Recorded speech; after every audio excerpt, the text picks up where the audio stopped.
Assalamualaikum warahmatullahi wabarakatuh. Selamat pagi anak-anak. Pada hari ini kita akan belajar pemrograman dasar bersama Bu Eri. Sebelum pembelajaran kita mulai, jangan lupa klik like, subscribe, kemudian bunyikan loncengnya ya, agar kalian mendapat pelajaran di pertemuan berikutnya. Sebelum kita belajar, kita berdoa terlebih dahulu. Doa sebelum belajar. Rabbi zidni ilma warzuqni fahma. Amin. Pada pertemuan kali ini, saya akan bahas tentang pengenalan komponen pemrograman.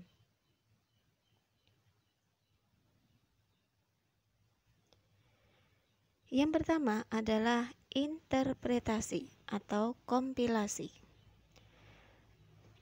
Interpretasi atau kompilasi merupakan proses mengubah kode-kode program yang sudah dituliskan dalam bahasa pemrograman ke dalam bahasa mesin yang dimengerti oleh komputer. Alatnya disebut dengan interpreter atau compiler. Oke. Kemudian tipe data. Tipe data adalah suatu klasifikasi jenis data dari variabel atau objek yang terdapat dalam program komputer. Tipe data dalam Pascal dibagi menjadi 3, tipe data tunggal, tipe data pointer, dan tipe data terstruktur. Untuk tipe data tunggal masih dibagi 2 lagi, yaitu tipe data standar dan tipe data user defined. Untuk tipe data tunggal merupakan tipe data paling dasar yang terdapat dalam Pascal dan hanya mewakili satu objek atau nilai yang dapat disimpan. Klasifikasinya, tipe data standar ini banyak dijumpai dalam berbagai bahasa pemrograman. Berikut ada 4 tipe data standar. Yang pertama adalah integer. Integer termasuk kategori tipe data berupa bilangan bulat dan cocok digunakan untuk variabel-variabel seperti total gaji, alamat, tahun, dan sebagainya. Yang kedua, real. Jenis tipe data yang berisi bilangan yang bisa memuat angka di belakang koma dan nilai yang tersimpan dapat berupa bilangan desimal. Tipe data ketiga, karakter. Jenis tipe data yang menyimpan karakter berupa angka maupun huruf dan hanya menyimpan satu karakter saja. Tipe data jenis ini meliputi char dan string. Tipe data keempat, boolean. Jenis tipe data yang memiliki nilai true atau false. Kedua, tipe data user defined. Dibuat programmer sesuai dengan kebutuhan. Klasifikasinya enumerate. Terdiri dari berbagai kumpulan simbol. Contohnya, tipe weton sama dengan pon, wage, kliwon, legi, paing. Variabelnya nama underscore weton, titik 2, weton, titik koma. Keterangan ya. Untuk baris yang pertama menunjukkan pembuatan tipe data bulan yang berisi nama-nama bulan. Baris 2 menunjukkan deklarasi penggunaan tipe data bulan yang telah dibuat sebelumnya. Kemudian subrange digunakan untuk mendefinisikan beberapa nilai dari tipe data tertentu. Misal, membuat tipe data X yang berisi bilangan integer dari 1 sampai 100.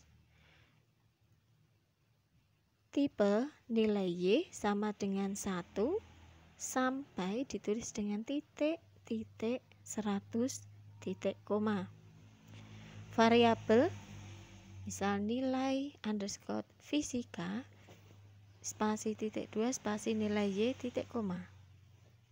Contoh lain, abjad dari Z sampai A, maka ditulis petik Z, petik titik 2, titik titik, petik A, petik titik koma.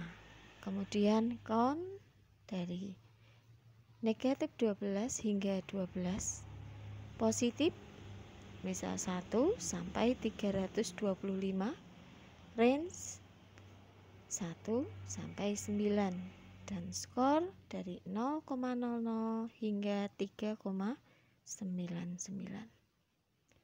Tipe data pointer. Tipe data pointer hanya menyimpan satu nilai saja. Tipe ini hanya berfungsi untuk menunjuk alamat memori yang digunakan suatu variabel menggunakan tipe data tertentu. Tipe data terstruktur terdiri dari data-data tunggal yang diorganisasi oleh tipe data terstruktur tertentu sehingga menyimpan beberapa nilai dalam satu variabel. Tabel jenis-jenis tipe data terstruktur. Yang pertama, array. Array digunakan untuk menyimpan banyak data dengan tipe data yang sama. Yang kedua, record. Digunakan untuk menampung data-data dengan tipe yang berbeda-beda. Ketiga, file. Data input dan output dari suatu program dapat disimpan dalam bentuk file ekstensi txt atau teks. Data file tersebut dapat dibaca dan diedit menggunakan Pascal. Yang kedua adalah variabel. Variabel identik dengan suatu nama atau simbol untuk menyimpan sebuah nilai. Nama variabel berfungsi sebagai tempat menyimpan data dengan tujuan untuk melakukan manipulasi program.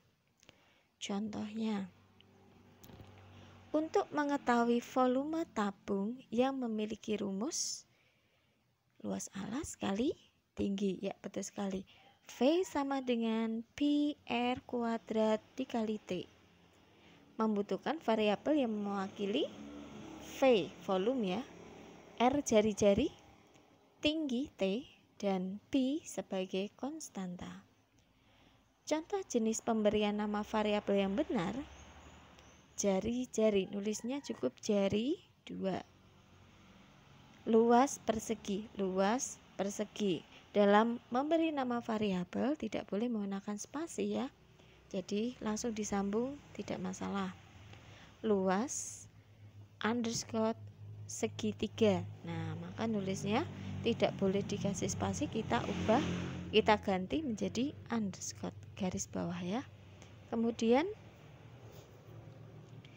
volume balok, kita nulisnya vol underscore balok.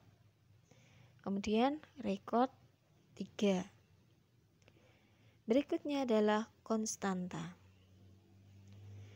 Konstanta identik dengan variabel yang memiliki nilai tunggal dan tidak dapat berubah ketika program sudah dieksekusi.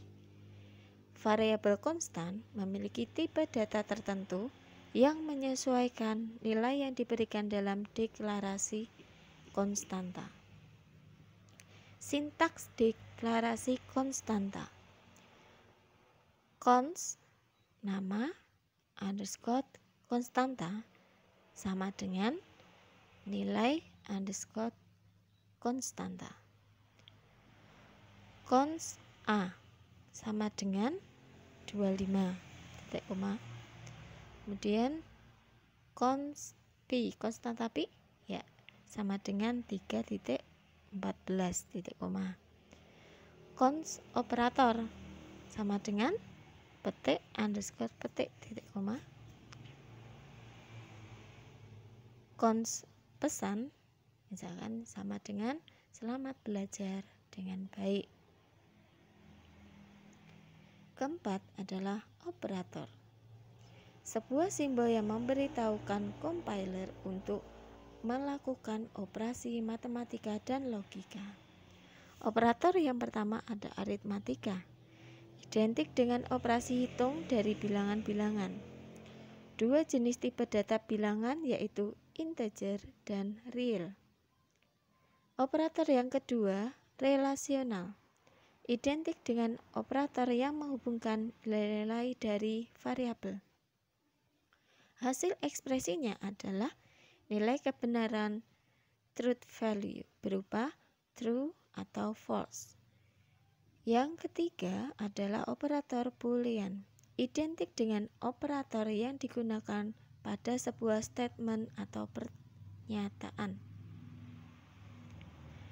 Yang kelima adalah ekspresi. Ekspresi identik dengan transformasi nilai menjadi keluaran atau output yang dilakukan melalui suatu komputasi atau perhitungan. Terdiri dari operand dan operator. Hasil evaluasi ekspresi berupa nilai yang sesuai dengan tipe operand yang dipakai. Dalam ekspresi, yang pertama ada ekspresi aritmatika, menggunakan operator matematika yang dikategorikan menjadi operator biner dan uner.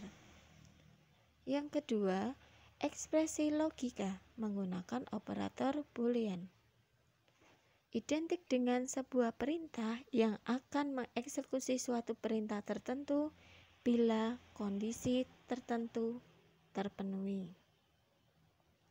Operator boolean digunakan untuk menghubungkan dua buah ekspresi logika.